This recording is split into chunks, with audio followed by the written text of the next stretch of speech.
ayon kay Ombudsman Boyeng Remulla, lumalabas sa kanilang imbestigasyon na nagsabuatan umano sina dating Senate President Cheese Escudero at dating House Speaker Kulit, Martin no? Romualdez sa Pandarangbong. Kaugnay pa rin yan ng flood control scam. Sa Mayo nakatakdang isampa ng Ombudsman ang kaso sa Sandigan Bayan. Unang-una ano 'to, parang nag-away 'to, Nag-away 'tong ano, kasi parang inuutusan ng Congress, ng Kamara, itong Senado na ituloy nga yung impeachment. Binalik ng Senado yung impeachment diyan sa Kamara. So nag-aaway talaga 'yan. At si Escudero mga pare, si Cheese Escudero, si Senator Cheese, ang unang nagbanggit I mean, hindi naman una, pero siya yung talagang sabi na the name that you cannot be mentioned, na hindi mo pwedeng banggitin to kasi pag binanggit mo to, yayariin ka.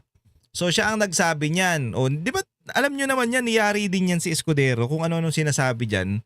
Hanggang sa wala namang silang ebidensya, wala naman silang maipakita. Ngayon, bandang huli, magkasabwat pa daw ang hayop na yan.